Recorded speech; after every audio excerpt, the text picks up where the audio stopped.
Prince Turki Faisal is here. He is a former director of Saudi Arabia's intelligence services and a former Saudi ambassador to the United Kingdom and the United States. His country has been key in the peace negotiations in the Middle East. Last Sunday, Prince Turki wrote in the New York Times, quote, "The United States must support the Palestinian bid for statehood at the United Nations this month or risk losing the little credibility it has in the Arab world."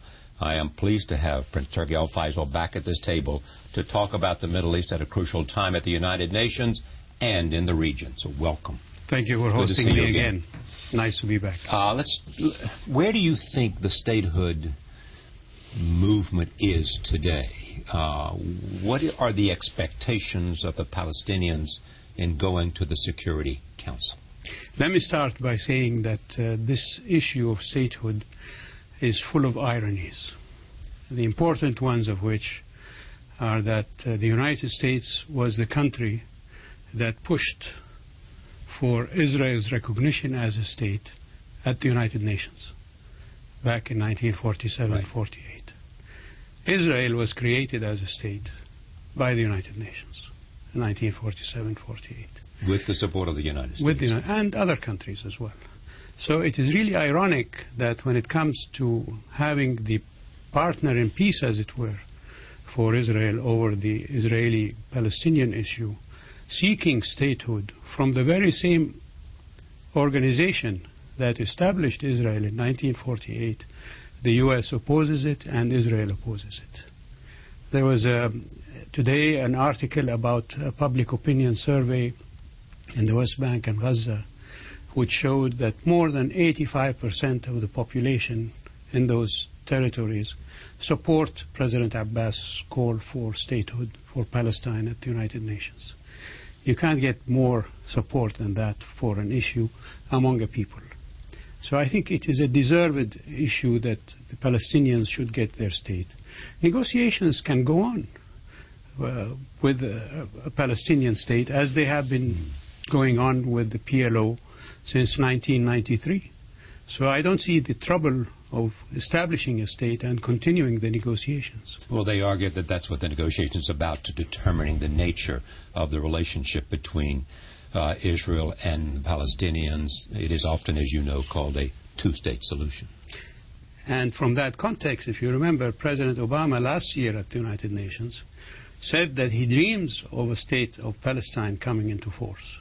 Mr. Netanyahu even, despite his so-called right-wing positions and so on, says that he is seeking a two-state solution. So why not have a state?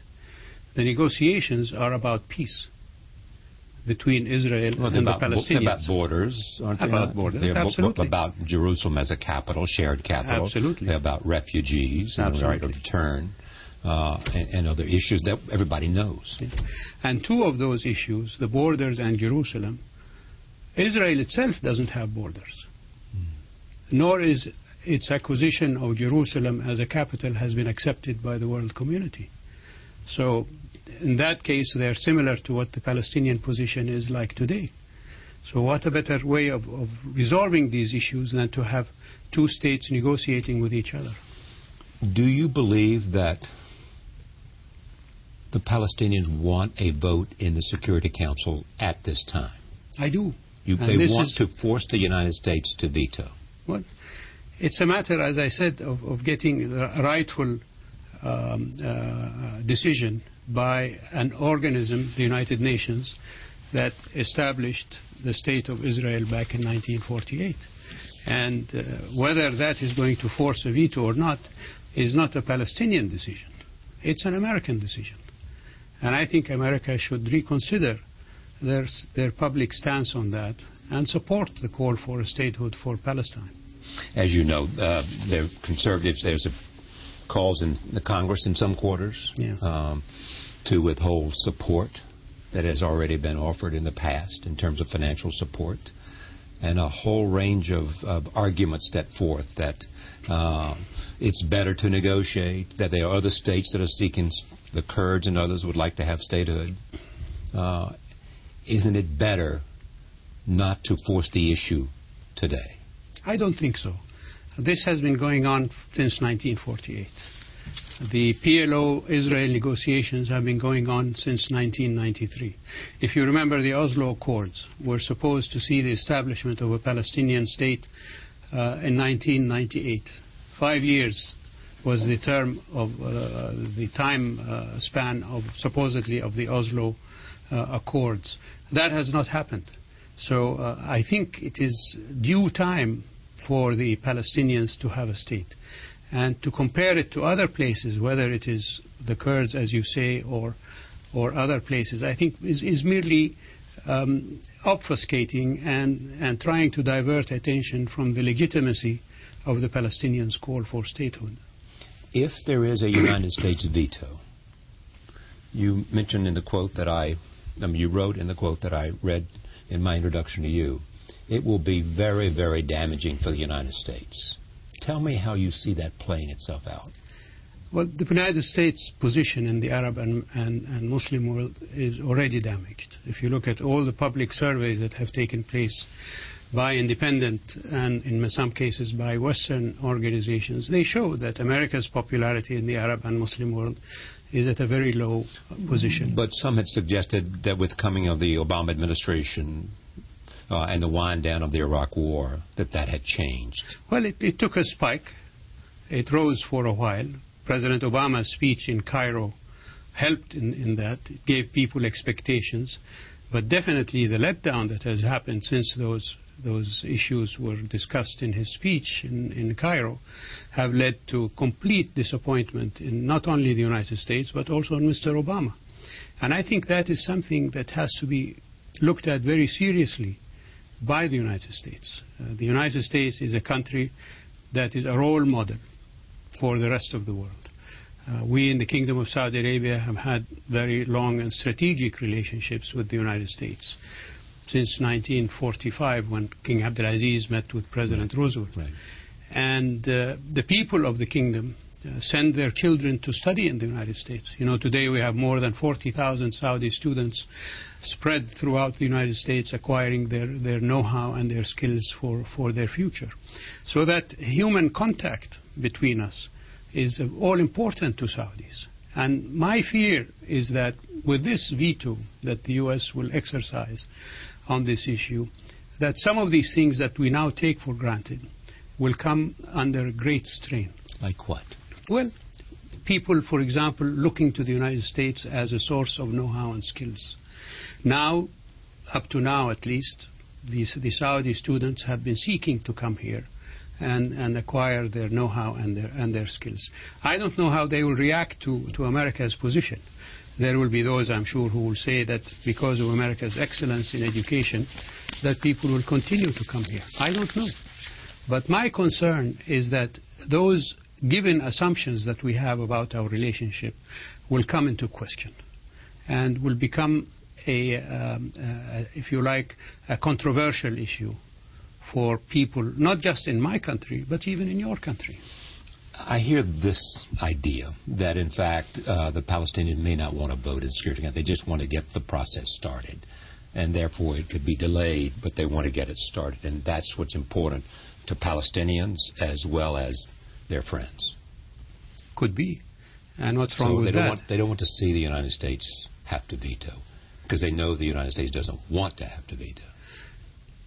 If they go to the Security Council, which they said that they are doing, right, that will inevitably bring an American veto. Your president has said so. Your Secretary of State has said so. So can the process be delayed, in a sense, after the introduction? Well, if it's delayed today, it's going to happen at another time, because as the Palestinians have said, they will continue to present their case year after year after year until they get the recognition that they seek.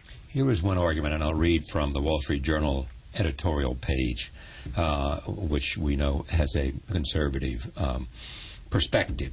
It says the following: Palestinian President Mahmoud Abbas offered a hint of his real ambition when he wrote in the New York Times in May that, quote, Palestine's admission to the United Nations would pave the way for the internationalization of the conflict as a legal matter, not only as a political one. It would also pave the way for us to pursue claims against Israel at the United Nations, Human Rights Treaty bodies, and the International Criminal Court. That means not the usual feckless resolution at the United Nations, Human Rights Council, but travel bans and international arrest warrants for the Israeli soldiers involved in the occupation of a supposedly sovereign state. In other words, the Wall Street Journal says, what Palestinians seek out of the UN vote isn't an affirmation of their right to a state, but rather another tool in their perpetual campaign to harass, delegitimize, and ultimately destroy Israel.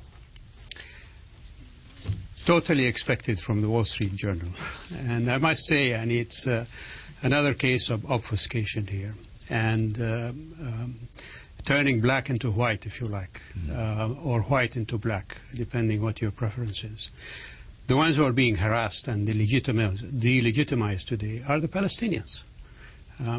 It is the Israelis who occupy Palestine. It is not the other way around. It is the Israelis who refuse to give the Palestinians statehood, not the other way around. Israel enjoys all of these things. And what is wrong in holding Israel accountable, as other countries are accountable, whether it is through the International Court of Justice or the other organs that the world community has established for accountability? I see nothing wrong with that. On the contrary, I think that will be a means for Israel to maintain or to practice good practice, if you like, instead of going and contravening United Nations resolutions as they have been doing since 1967 and doing all the things that they do. For God's sake, look at the wall that they're building. Already there is an International Court of Justice decision on that it is illegal, and yet they continue to build it. So why shouldn't Israel be held accountable for that? It's not delegitimization. What delegitimizes Israel are its actions.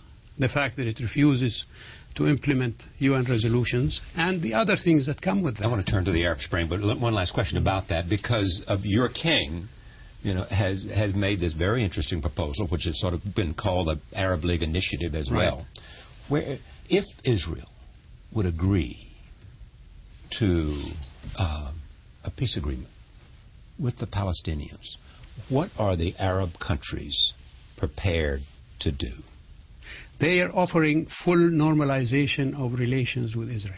This is committed to in the Arab Peace Initiative and signed on by all the Arab countries of the Arab League, but also the countries of the Organization of Islamic Cooperation.